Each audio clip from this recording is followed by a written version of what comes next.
Good afternoon and welcome.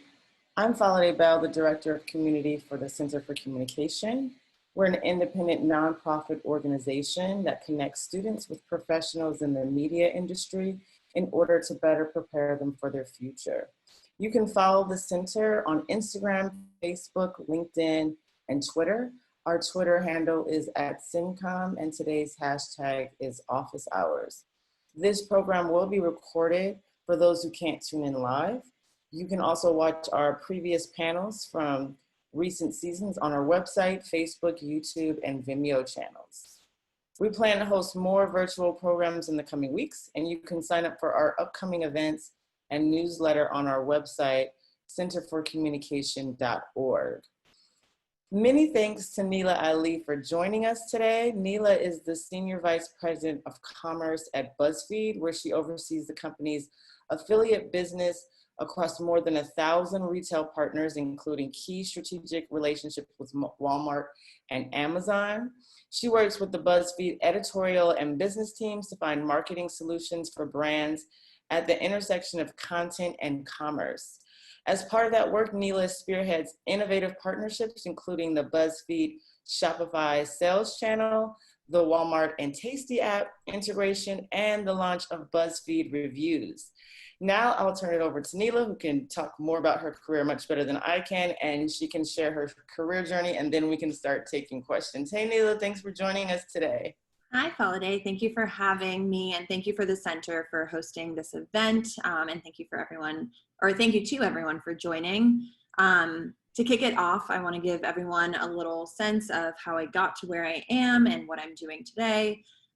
So I actually graduated back in 2013 from the University of Virginia. I was an economics major. My first job offer was actually at a oh my goodness, I can't think of the name right now. Clearly it's been a long week for me. Was more on actually, like, I was thinking about getting into politics, and I wasn't really sure what I wanted to do. And I ended up meeting someone at UVA who kind of took me on as a mentor. And at the time he worked at Gilt Group, and very much he quickly was like, you should be in the retail and commerce space. I see that it's something you're passionate about. It's something that you should pursue. I was very apprehensive about the idea of moving to New York. I'm from Virginia. My family very much was kind of pushing me to live in DC. They were like, there's amazing jobs there. Why would you be so far away from home? But I kind of took the risk, and I ended up doing an internship at Gilt during my 4th year of college. I would actually train up from UVA up to New York, do a Wednesday through Friday internship, and then actually go back and then continue my studies. And through that process and through networking, I ended up working at Ann Taylor as a digital merchandiser. So that was actually my first role right out of college. And at that point, I realized that I really do love this world of e-commerce, and I was enjoying what I was doing as a digital merchandiser, but I did feel like there was a little bit more that I wanted to do. So I ended up, again, through a networking event, meeting someone who at the time was the VP of e-commerce at Time Inc., which is now Meredith Group. And he asked me if I would be interested in a role at Time Inc. where they were looking to get into e-commerce as a media company, but they hadn't quite cracked exactly what commerce means for media. So they wanted someone who was a little bit junior, who understood retail and commerce, but wasn't necessarily deeply rooted in commerce in the more traditional sense. So I ended up taking up that job at Time Inc. And while I was there, I realized that there was this huge opportunity for us to be capitalizing on the affiliate business. Essentially, we realized that there's affiliate links that we had in content that we were generating revenue from. So if someone read an InStyle shopping post and bought something, we earned commission from those sales. So basically, I really saw an opportunity there, and I was like, I feel like this could be a bigger business if we really doubled down on it, and pretty much kind of made a new role for myself within Time Inc. To start growing this business and start growing direct relationships with the retailers that we were featuring through content. And in my time at Time Inc., we ended up cracking a completely new business and a new revenue stream. And at the time, it was also starting to become something that a lot of media companies were thinking about, is how can we drive more revenue from our pages, and what is that step that a consumer takes beyond reading a piece of content. So saw a lot of success at Time Inc. And then again, through another networking event, ended up meeting someone who worked at BuzzFeed at the time. And she basically mentioned to me that they were looking to get into affiliate and asked if I'd be willing to grab coffee and kind of talk through the learnings that I've had at BuzzFeed. So as one who always says yes to a networking opportunity, we grabbed coffee, and literally after we had a meeting, she sent me an email and was like, would you be interested in working at BuzzFeed? And then for me, I was interested in working at BuzzFeed. I think it's such a progressive brand. It's doing really innovative things. And I like the concept of like a tech forward media company. And it also seemed like they were really invested in cracking and understanding commerce and content. So I've been at BuzzFeed for a little bit over 3 years at this stage. I now operate a very large team, and I actually recently, we had some changes to our business organization. So I now oversee both our commerce business, but I also oversee a team of sellers who sell advertising to our retail and direct to consumer partners. So it's been really interesting to kind of defy what the space thinks monetization could mean for media beyond kind of traditional advertising. And as was mentioned earlier, a lot of the partnerships I work on are things like partnerships with Amazon or with Walmart or with Shopify.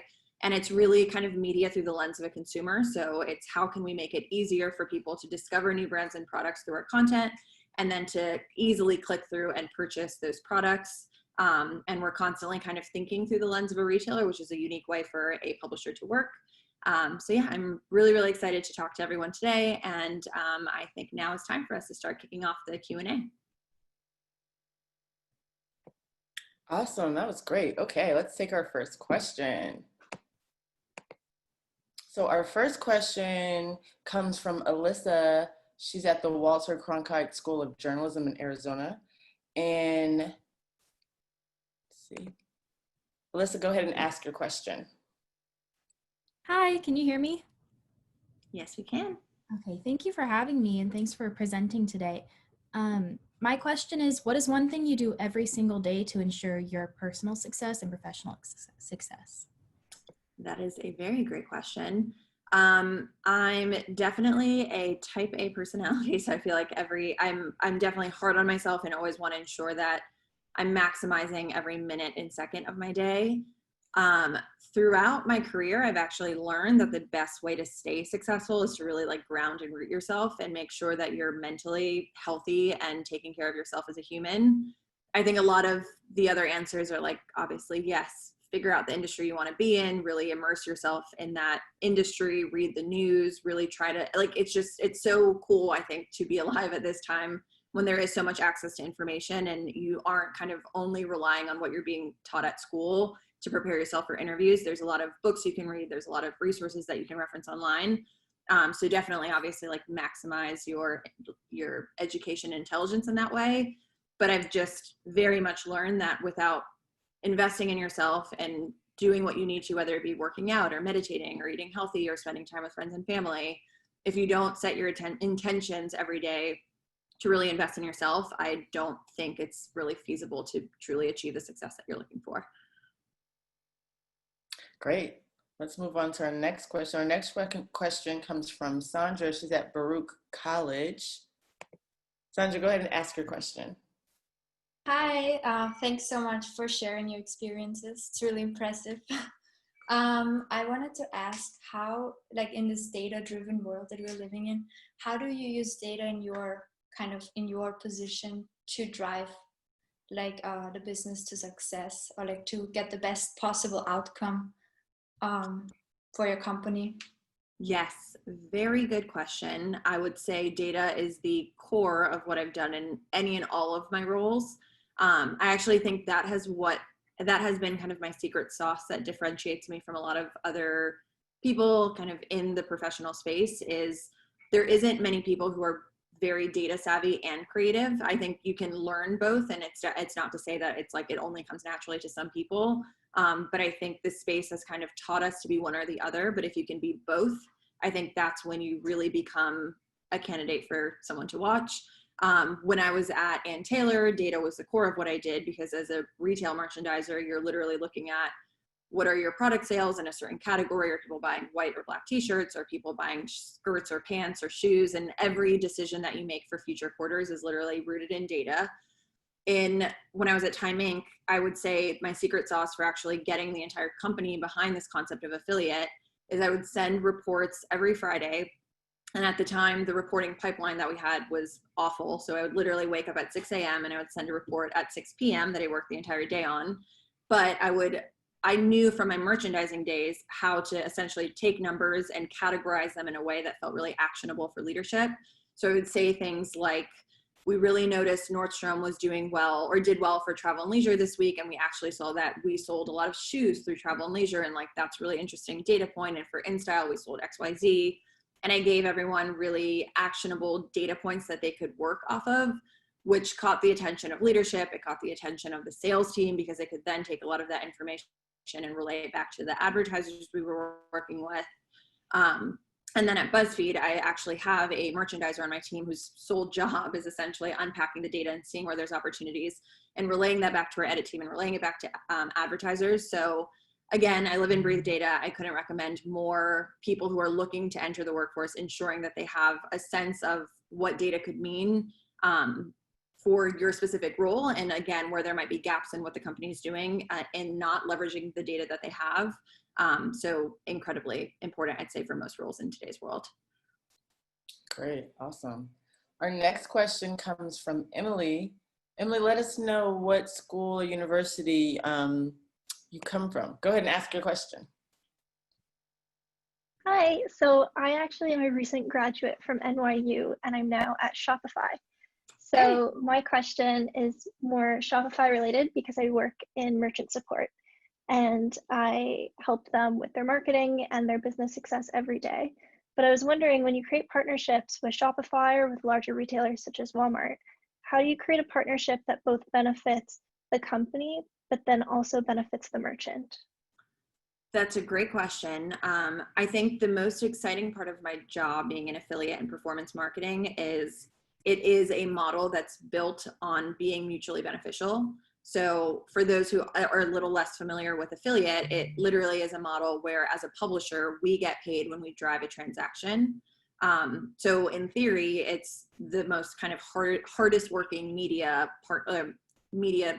partnership structure that a publisher and an advertiser could enter into.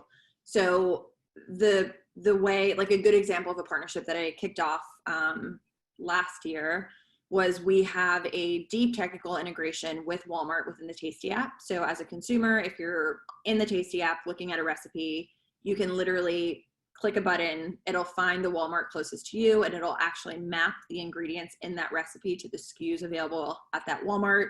And with like a click of a button, you can order, pickup, or delivery. So in that model, it's like for BuzzFeed beneficial because we're creating a new sense of utility within our app. So we're getting more people to use the app to meal plan or to find recipes and then easily cook them. But then hugely valuable for Walmart because they're not only getting branding from the app, but they're also getting actual transactions. And a lot of the kind of KPIs or key performance indicators of whether or not it's successful is how many new grocery shoppers are we driving to Walmart and how many people are actually downloading the Walmart grocery app. And then when it comes to a big kind of initiative for us right now is actually supporting small business.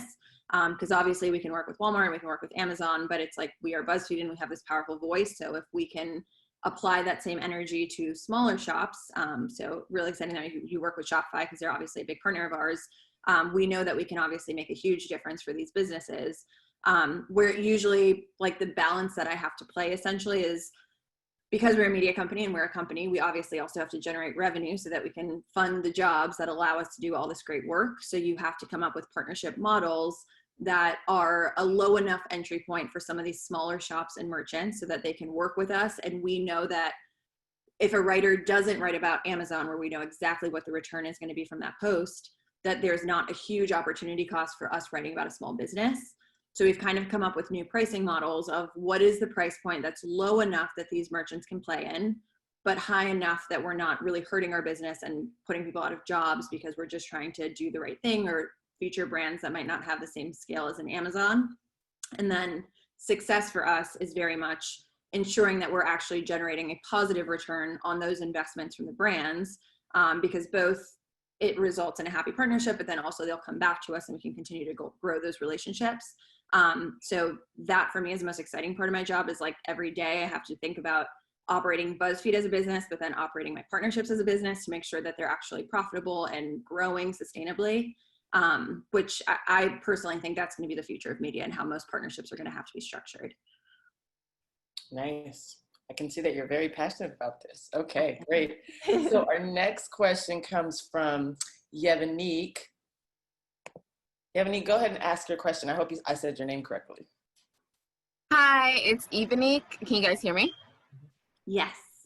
Sounds good. You touched upon this briefly with small businesses and small business support. And we know that this category, well, this group of businesses have been tremendously impacted by the pandemic because their sales are generated mostly through brick and mortar stores, or they don't have the capabilities necessary to build a strong e-commerce presence. So can you provide advice on how small businesses can develop additional revenue models through content-driven commerce, or even specific examples as to how BuzzFeed is supporting this group?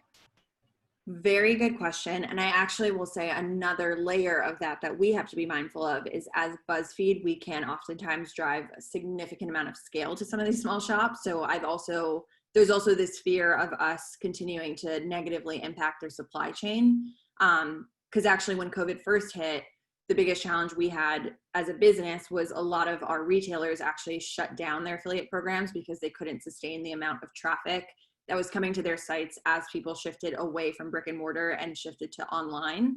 So the interesting thing has been, while obviously the pandemic is hitting and it's affecting a lot of businesses and there's people out of jobs, generally publishers and a lot of retailers are seeing an uptick in online sales. Oftentimes it might not be enough to offset some of those in-store sales that they were driving, or to your point, they haven't been set up to run a business kind of from a digital lens. So what we're really trying to do is like multifold, is with our larger partners, we're working with them to help them use content to drive that discovery. So kind of my biggest, not prediction, but hypothesis is most Gen Z and millennials typically use content to make purchasing decisions. We've just grown up in a digital space. If we're going out to eat, if we're looking to buy something, you either ask a friend or you do your research on Google and you come across content, or maybe you found something through an influencer's page, and that's usually what's driving your purchasing decision. I think for a lot of merchants who haven't really played, or shops that haven't played in that content space, what I usually struggle with is they're either so hyper efficient where they're like, I need a very specific return on my investment in order to work with a content publisher. So I think the best kind of opportunity for these merchants is to learn how content works and to kind of try to reframe what partnerships can look like. So again, it's like when you work with BuzzFeed, for example, we might feature a brand. A lot of times brands are measuring success based on, did someone click through and buy something pretty much either immediately or within a 30-day window, for example. It's like an attribution challenge. And I know personally, oftentimes I find things through content, but I don't necessarily buy it until maybe a month later, or when now there's like a holiday coming up and I want to buy a gift. But I found or learned about that product through content. So there was some brand awareness that happened through the content that I saw. So basically, I know this is a very long-winded way to answer your question, but I think these small shops just need to better first like set up their e-commerce sites in a way where they're leveraging e-commerce best practices. And I think there's luckily enough kind of, again, materials out there to understand what that looks like. There's also platforms like Shopify that make it a lot easier. But then once that happens, it's the next step from there is really understanding what are the content players that most likely speak to the audience that you're looking to get in front of. It could, again, be a large scale publisher or even smaller influencers, and then figuring out a partnership structure that doesn't further hurt your business because you're making these huge investments, but that can get your product in front of an audience who has that intent, and where hopefully they're learning about your product and buying it either today because they have those product needs, or down the line when they're like in the market for your specific product. All right. Hey, can you hear me? Yes. Was I okay? frozen? Sorry, I think you froze for a minute. Okay. Okay. So let's take our next question. Our next question comes from Caitlin. She's a graduate from St. John University. Caitlin, go ahead and ask your question. Hi, it's so nice to meet you and hear about your experience post-grad. My question is, do you have any tips on how to start your career in media post-grad? I have had like a decent amount of difficulty getting into the editorial creative space, even with experience. Yeah, I mean, it is, post-grad is, I feel like I still have a lot of nightmares from like the fear of finding a job, and it is a very scary time. But what my biggest recommendation, and I know that was kind of how I started out this talk, is network with as many people as humanly possible. I know for a lot of you, you're probably thinking, how is that possible? We're in a COVID time period, everyone is social distance, there's less opportunity to grab a coffee with someone. But I would actually argue that it's probably easier to network with people, because I think it's removed that friction of having to find time to meet up and get at a coffee shop and like navigating with people's schedules. It's a lot easier to just hop on a video call. And whereas that may have not been like the socially acceptable way to necessarily network in the past, I think that definitely has shifted, and more senior leaders will probably be willing to take the time to meet and just talk. And again, all it really takes is like, I think a lot of people feel like if they're networking, there has to be like an end game of like they want to work at that specific company or there's a job that they're applying for. A lot of my networking was oftentimes just casual coffees, where it was like I reached out to someone because I really loved what they were doing, or I was interested in their role, and I just wanted to kind of pick their brain and hear about any sort of advice. And what oftentimes happened is a role would open up, or they would be talking to someone who'd be hiring, and now I'm in the back of their head and they're like, oh, I remember Neela, like I talked to her and she was really passionate about this thing, like I'll connect you over email and see if there's an opportunity. I cannot say enough the number of times I've had friends who are like, do you know anyone who'd be perfect for this role? And they'll send a resume. And I always just like kick myself, because I'm like, I should be like networking with more people so that I have like a pipeline of talent that I could refer people to. So it takes work. You will probably get rejected a lot. I know I personally am horrible at getting back to people because I'm constantly underwater these days. And a lot of people are a little bit in like damage control mode, especially in the media space in light of everything happening. But another piece of advice I always give people is like, be super persistent. You're not being annoying. It's probably your email is just getting pushed to the bottom of someone's inbox. Like, I think the most frustrating thing for me is sometimes people reach out and in my mind, I'm like, ooh, I need to get back to them. And then I forget. And I love when people follow up again and they're like, hey, so sorry, but like pinging you one more time. Do you mind if we meet? I would argue that most people aren't ignoring you because they don't want to talk to you. They probably just like haven't read your email or haven't had a second to respond. So yeah, in media, it's a little bit of like, I hate using the word who you know, but it is a matter of networking just to make sure that you're hearing of job openings first and as quickly as possible. Nice, nice. Great. Okay, our next question comes from Catherine. Catherine, go ahead and ask your question. Hi, can you hear me?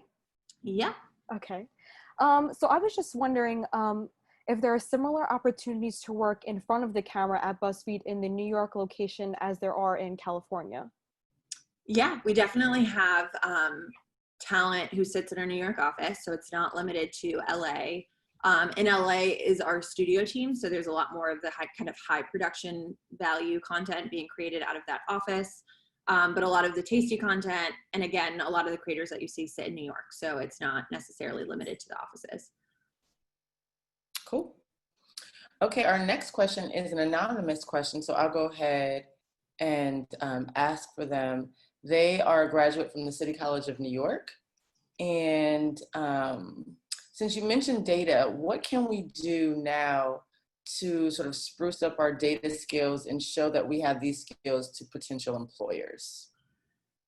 Also a great question. I will transparently say I personally loved math in college, and again, my first role, although non-traditional to retail, or sorry, not to retail, to media, was a very traditional retail role that did require, again, a lot of either know-how going into the role or learning of how to unpack data and present it in a way that leadership could take action on.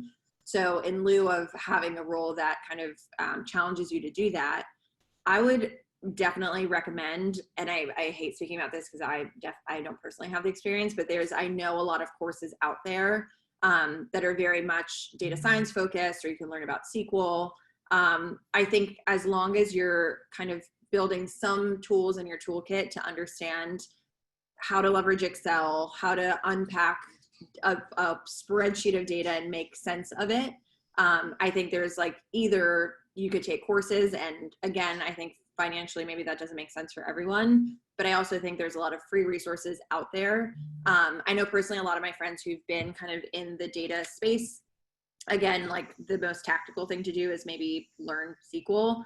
It might not, a lot of roles probably aren't going to require that kind of deep knowledge on how to leverage and manipulate data. I will say I personally have not learned SQL, but even I remember early in my career, I was like, maybe I should learn just so that I have that in case things come up. But at BuzzFeed, for example, we have a data science team. So oftentimes I'll tap them for kind of more complex data asks. But I think if you have the bandwidth and you have the resources and time to kind of learn data as deeply as you can, I would bet in most roles, you're probably not going to need that much of the information depending on what your role is, but just train yourself as much as you can to learn how to manipulate data in a way that is easy for leadership to understand. Nice, nice. And I just want to say that if you have follow-up questions, I see some people have a couple of questions. If you have follow-up questions or even a second question, feel free to go ahead and ask another question. Our next question comes from Megan. Megan, go ahead and ask your question.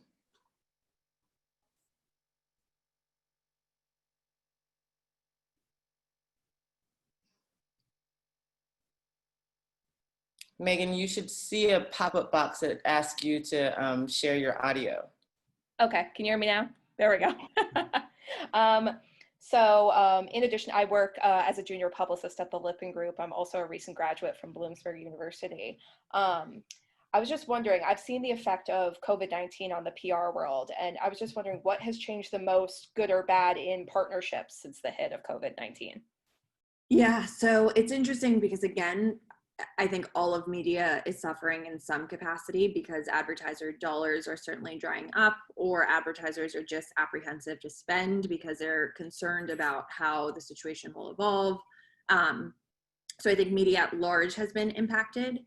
For my world, it's kind of, I hate the word to say that we're like benefiting from the situation, but commerce is actually, again, seeing a big uptick in sales just because my prediction there is more people are buying online and more people are relying on content to make those purchasing decisions. So we're actually, and my team is seeing kind of an uptick in performance and opportunity. Partnerships have shifted in the sense of a lot of the big budgets that existed in the past aren't necessarily there. And there's this huge kind of shift in focus to high performing partnerships and ensuring that an advertiser's dollar is going as far as possible. So again, the interesting thing is for my team, that's always how we've operated, and that is kind of the essence of affiliate.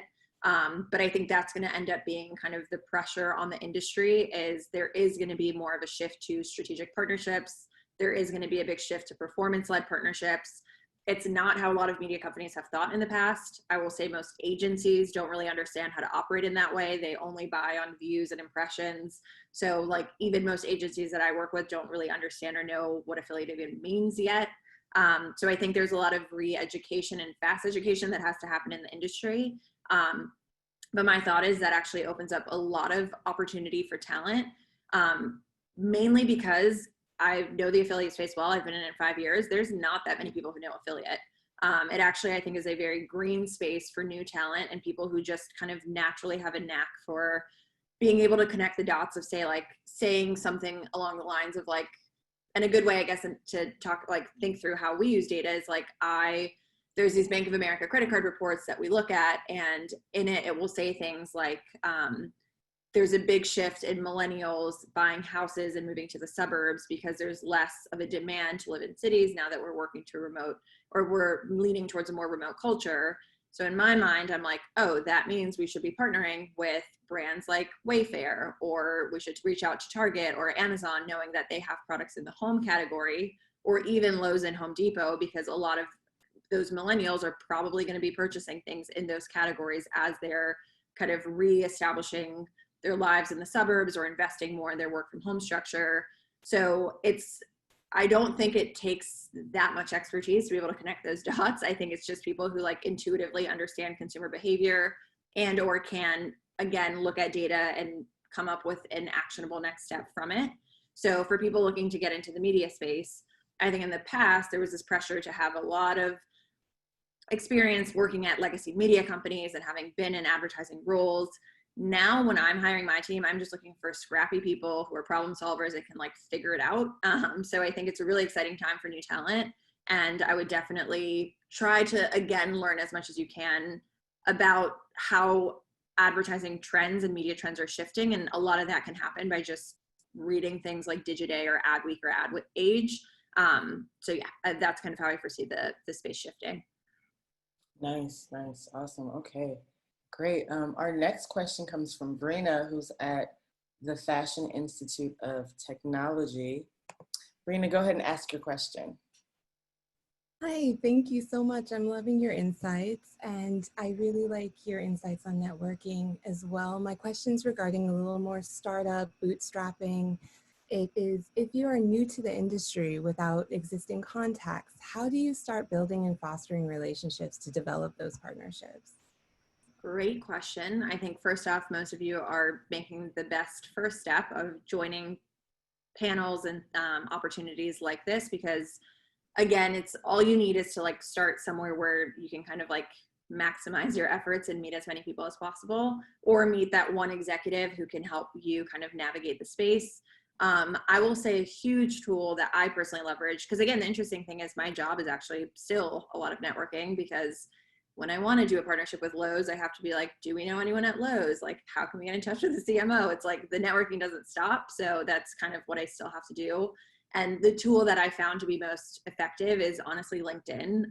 And I think it's really exciting for a lot of people who are looking to launch their career, because I didn't really have that when I was coming out of college. Like, I think LinkedIn was a thing back in 2013, but I certainly didn't use it in the way I do today. So what I would recommend is try to find the companies that really align with what you're looking to do in your career, or that you think are doing really innovative things in the space, and then literally just stalk their executives and find, or even I would argue like try to go a few layers lower than the executives, because those people probably have a little bit more time. And the way I've always kind of navigated my time and career is like, when I was coming out of college, that mentor who I referenced earlier, I would always ask like, what can I do for you? You've been so helpful. And his response was like, just pay it forward. And I think there's a lot of people in the space who feel that way. They got to where they are because someone helped them out, and there is something gratifying about helping other people. So I think just leverage LinkedIn, send people a message. I did, now that I said I don't know if I use LinkedIn, I do remember I actually had LinkedIn Premium, which I feel like I'm like pitching LinkedIn to everyone right now, but I did find it to be helpful, because you can, I think it's like send messages even if you're not within their network. So little investments like that I think go a long way. But yeah, we're in a digital space, so it's much easier to like send someone an email or send them a message. And it, like I said before, like keep trying. If there's a place that you really, really want to get in touch with someone, like do not give up and keep shooting that person an email. Without being, obviously. Yeah, I think LinkedIn is great. We always try to push LinkedIn. Yeah, absolutely. Our next question comes from Shara. Shara, go ahead and ask your question.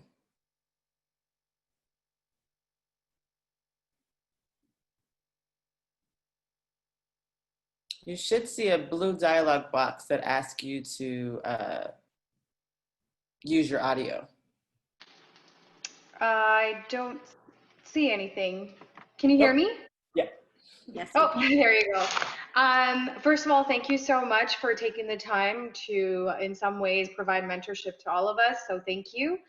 So my question is, and I guess it's quite timely too, people of color, especially women of color, are often not at a part of the decision-making table when it comes to making decisions related to marketing or business solutions. So what are some strategies that you, or perhaps your team, what are some strategies that you implement to ensure that all consumers win in the whole business model? Great question, and something that I'm very vocal about, and the importance of having diversity and decision makers at any company, no matter kind of what the product is you're selling or what your business model is. I think if you have a group of people who all think the same, you're going to block out a huge business opportunity and opportunity to connect with a large portion of the population. I will say I'm lucky enough to be in an organization. There's definitely room for more diversity. I think every company is definitely being held accountable for that right now, which is a great thing. But I think as what I can do and the power that I have is building up a diverse team to ensure that the decisions that my team is making are coming from a lens of many different viewpoints and backgrounds, and making sure that I'm not kind of making decisions based on my own biases. So I think everyone feels a little bit crippled by all of the places where there's room for improvement, and just are in everything that's happening in the world right now. And I think that's important. And again, we should all be held accountable. But I think sometimes it's important to just, again, put on the hat of like, what can I do and what's the biggest impact I can make? So my number one kind of goal when I started at BuzzFeed was ensuring that I was hiring a lot of females, which can be controversial. And some people think you shouldn't necessarily pick people based on things like their race or gender, but I do think building that diverse team is super important. So that's my choice and my team. So that's just how I've always operated. And again, like I always want to ensure that the people on my team who are people of color, who are women, or who come from diverse backgrounds do have a seat at the table. I also just don't really believe in bureaucracy, and I don't think it's fair for like me as a leader on my team to make all the decisions. So something that I really try to preach to my team is like, I always ask them their opinion and I always involve them in every decision. And I actually, in this recent BizOrg, kind of took on a whole new team, and I'm learning that they're kind of confused why I always ask them for things. Like, I'm like, no, I truly care about what your decision and your opinion is, because I don't want to be the one who's only making the decision.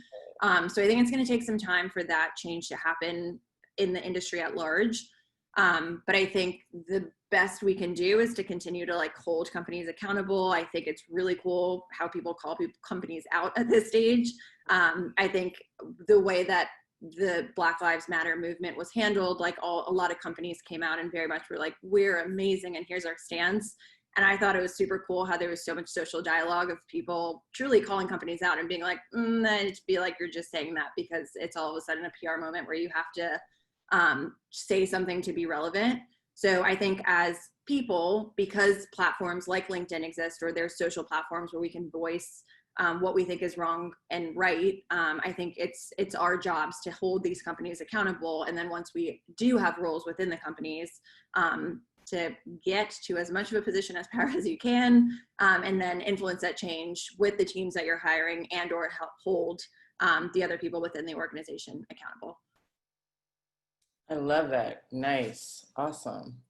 Great. So our next question comes from Evanique. Evanique, go ahead and ask your question. Hello again. I'm currently a manager at a nonprofit, and I also recently graduated from Syracuse University. However, I do want to transition more into industries focused on content strategy for commerce. Can you provide any advice on the proper way to transition when you don't necessarily have that industry experience? Great question. Again, my team is such a hodgepodge of experience. And the ironic thing is, most people at BuzzFeed always say like, my team is such go-getters and they hustle and like, they just they know how to get things done. And I will say I kind of intentionally did that. When interviewing for my team, I oftentimes don't really ask people about their past experiences. Sometimes, I mean, I do look at people's resumes, but like, I don't give much thought to it. I'm more looking for people who are critical thinkers. And I think that is a pretty, not rare skill set, but I don't think it's necessarily exercised in all roles. So my number one advice is like, do not shy away from the fact that you don't have relevant experience, because the reality is there's not that many people who've done content in commerce. It's a brand new industry. I've kind of started it to some extent. Like, I've been there since the beginning, and I know the talent pool that exists, and there's amazing people currently in the space, but there's not that many. So there is a lot of like people shifting around different jobs within the media company, but it's a lot of the same people. So I think there's a lot of room for new talent, and I'm a huge advocate for talent that comes from outside of our industry, because again, when you think about commerce and media, at the end of the day, it just requires people who really understand consumer motivation. Like, you have to know, why are people reading things? what is the next step that they'll likely make that drives some sort of action or transaction, and how can we ensure that we're building those experiences on our sites? Who are the right partners to work with?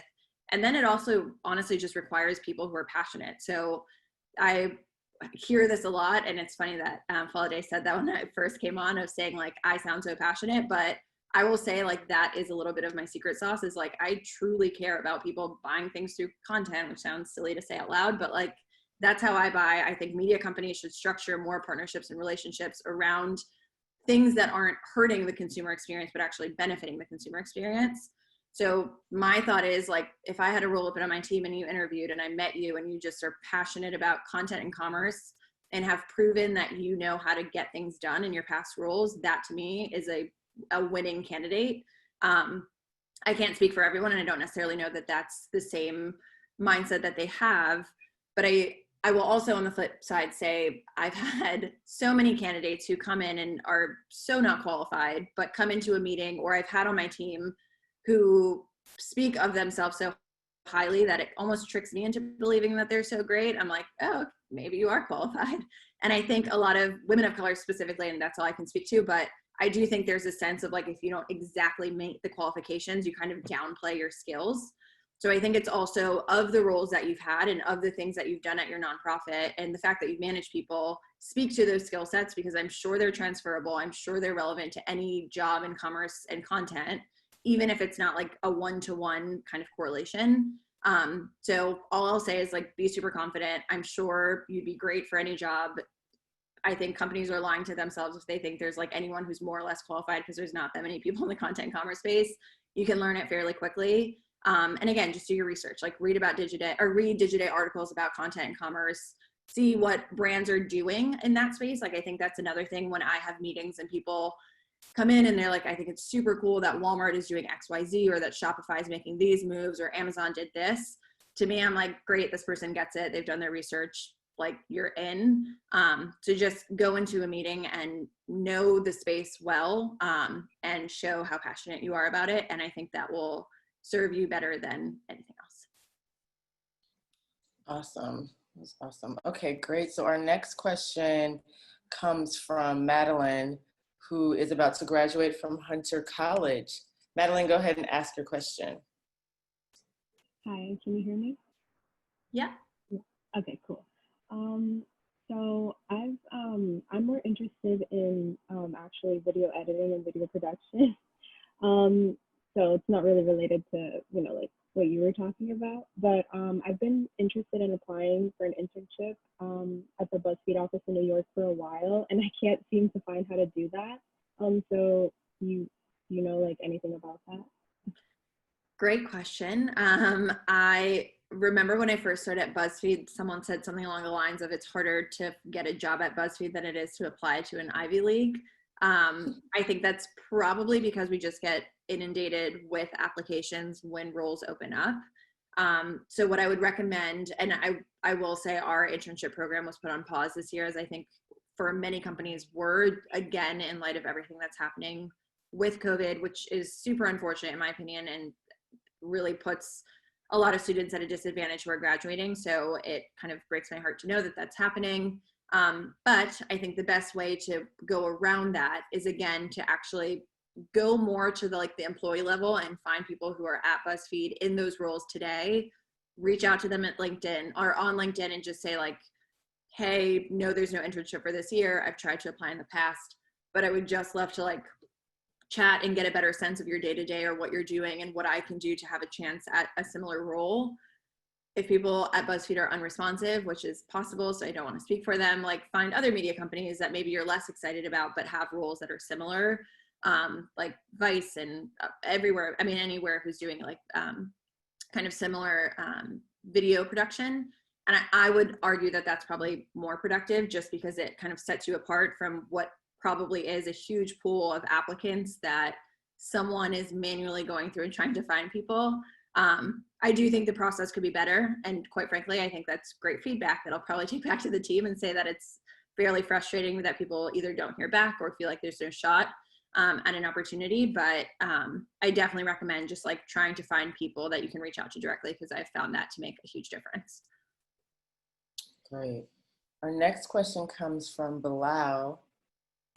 Bilal, go ahead and ask your question. Hi, Neela. So yeah, okay. So I mean, you've been speaking for almost 50 minutes, and it's been so interesting, so much new stuff to learn. So I was wondering, which particular technologies does BuzzFeed use for advertising? We use many technologies. I would say I can speak most to my world. And I guess it really depends on what part of the business that we're touching, but a lot of the kind of tech that we use to power the affiliate business, at least, is we work with the affiliate networks, and then we work with vendors who kind of power those affiliate networks to help us, again, capture all the data, get a sense of like what the revenue is that we're driving through these retailers, then we can make decisions through them. But obviously we have a programmatic side of the business. We have an entire advertising side of the business that operates the ad units on our pages. It would be a very long list if I were to share it now. But there's a whole slew of vendors that we use depending on the part of our business that it supports. Cool. Our next question comes from Dana. Dana, go ahead and ask your question. Hi, Neela. Hello. I appreciate you sharing your expertise with us all today. I'm currently a freelance journalist, and I also operate an e-commerce store. So my question is, what key components are you looking for in a small business you partner with? Yeah. So again, for small businesses, I mean, our biggest goal is driving discoverability for them. And oftentimes, like, we know the power of our content. We know that people are shopping through BuzzFeed, just given the scale of our business. For everyone's context, last year, we did about $300 million worth of sales for the retailers that we feature through our content. So we know that there's an audience there, and what we can do for small businesses and what we found to be most effective is when we have product roundups or things, or again, are helping people navigate like the best options when they're in the market for something. When we feature those small shops directly within the content is where we can drive the most impact, in my opinion. We obviously also have a huge advertising side of our arm. But again, I know for a lot of small businesses, it's very hard to kind of pay those premiums or upfronts to fund those advertising dollars. But with a lot of the smaller brands that we work with, it usually happens to be that the editorial team features them organically within content. Those brands will reach out to us and say like, whoa, we saw a huge spike in traffic and sales from BuzzFeed. Like, what more can we do? And from there, there's usually the conversation of, is there more we could do with them editorially?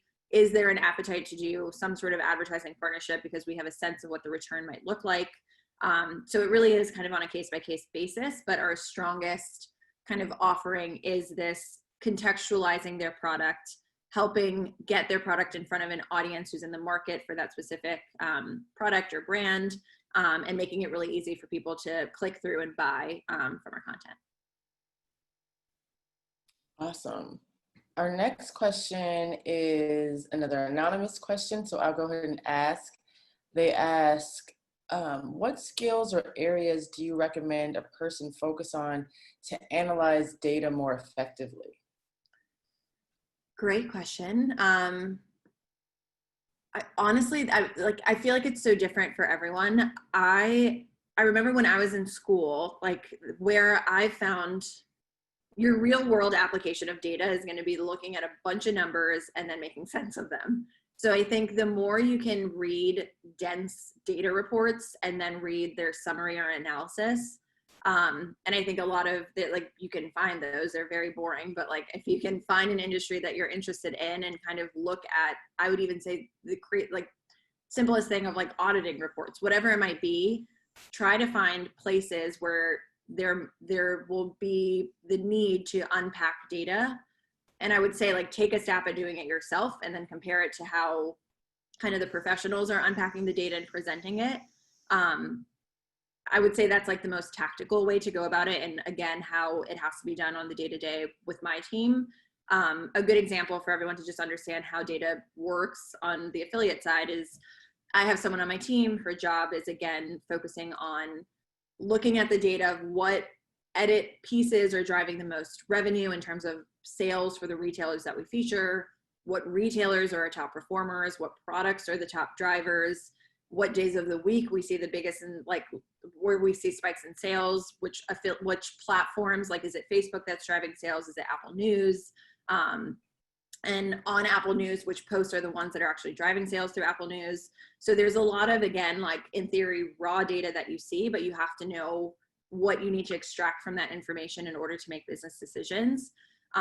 It is kind of something I would say you learn on the job, because every job's requirement for unpacking data will be different. I was an economics major in school, so I feel like what I had to learn was literally unpacking crazy data sets and understanding how to make sense of like math and formulas. But if you're not a business major, if you're not an economics major, again, I think doing things like learning SQL or just learning data science at a level that's like not a huge cost burden for you, if that's not necessarily the path you're going to go down, I think is a great first step. But then beyond that, I think just challenging yourself to make sure that you are analyzing data in the way that an expert would will set you up to take it on in whatever job that you're in. But I wouldn't give yourself so much pressure of like solving for it. It's like not that complicated. It's just knowing how data is extracted in each industry is probably like at a macro level going to put you in a good place. Great. These are great questions. So we're going to take our last two questions. Thanks to everyone who asked the question. Our next question comes from Michael, who is a recent graduate of Hofstra University. Michael, go ahead and ask your question. Hi, how are you? Good. Thank you good. Thank you. Thank you so much for doing this. This has been very, very informative. My question is about when working in content commerce, how do you ensure you're making a non-intrusive ad experience for the audiences?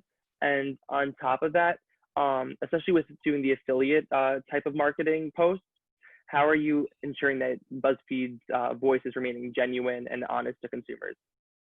Both great questions. So for the first one, in terms of creating an unobtrusive experience, the interesting thing with content commerce is you actually want to show the consumer where there's an opportunity to buy. So it's, again, more so, for my opinion, enhancing the experience, which was really challenging to get media companies to think that way, because there is this aversion to ads and you want it to be very much like in the background and not interrupting the experience.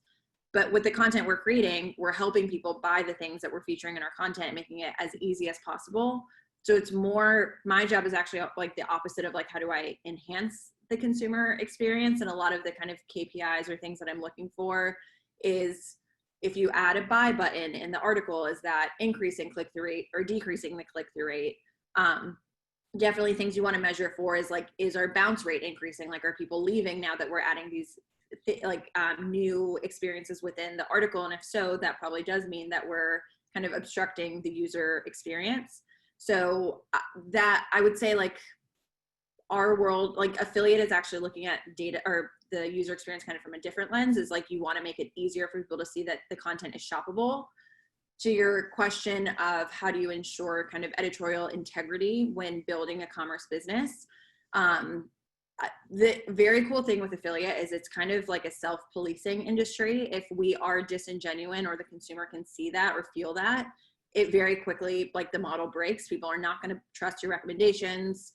Also, if we're recommending bad products, people will return them, and we actually don't make money if people return the products. So we're kind of held accountable to our audience and ensuring that we're featuring products that we actually stand by. A lot of my work is actually kind of working on the heels of edit. So I kind of let them write about and do and feature the things that they're excited to write about. And then I'll, from there, see a trend or a signal that it's really resonating with the audience, and then reach out to those brands and say, like, hey, what more can we do? Or we saw this article did super well. Like, is there room for us to partner? So kind of both the things that you said, which are typical kind of critiques of advertising, is the way that commerce and content is differentiated. And it really is about building a really strong user experience and ensuring that there's that trust with the audience. Nice, nice. So our last question, forgive me if I say your name incorrectly, comes from Sering. Please correct my pronunciation, but go ahead and ask your question. Hi, can you hear me? Yes. It's Sering, so it's a silent T, and thank you, Neil, for sharing all the insights. I saw you at the Diversity Career Summit last year, and I just want to say that I really admire you and your work. Thank you. So I know that right now with quarantine, people are more digitally invested than ever before, and I'm sure that it creates a great opportunity for BuzzFeed. But I wanted to ask, what are some challenges BuzzFeed is currently facing, as well as what are some changes that BuzzFeed is working towards moving into the new norm? Yeah, so I mean, the biggest challenge for most of media is obviously this new remote way of working poses challenges, especially for teams who require in-person collaboration or that require things like being in the studio to film some of the video content that we're creating. So that was a big initial challenge as COVID hit, was rethinking how a lot of that video production could be conducted. The really exciting thing is the teams pivoted and started creating content in new ways, and people were creating content in their own homes. We have our creator program where it's essentially BuzzFeed influencers. They started creating literally content like through their phones or creating setups in their houses that I will actually say resulted in a lot more kind of like raw and relatable content.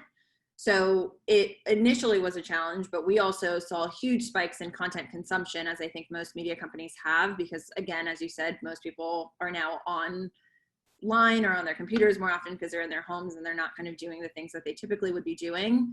So it presented new opportunities for us, but it taught us to kind of move really quickly, be super nimble, to constantly kind of reevaluate our strategy, because that's the other challenge that every content publisher is facing right now, is what strategy worked last week does not work this week. And every day, like, there's new changes that we're facing, and we have to speak to our audience in a different way.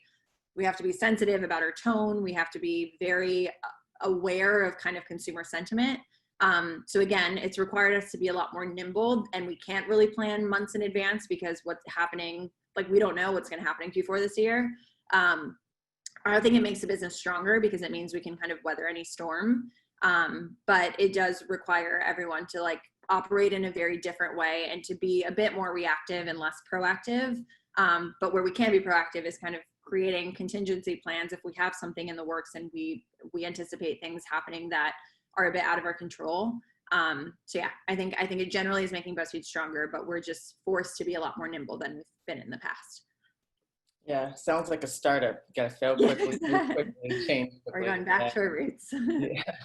That was awesome. If you want to say thank you so much, Neela, give them any parting words to our audience, feel free, go ahead. Yeah. Yeah, so just thank you again to the center for having me. This was super awesome. Love spending time with everyone. And again, I know how scary it is to be looking for a job or to be looking for kind of your next move, and to do that in the midst of a pandemic. I can only imagine how extremely stressful it is, but I think the media industry right now is like primed for change, and there's a new openness to think of different talent and different experiences, and there's definitely a willingness to hire people of color. So there's like a lot of change happening and momentum that I think everyone should take advantage of. And again, network as much as you can and use LinkedIn, and reach out to me if I can help in any way. Awesome. Thank you so much, Neela. That was so amazing.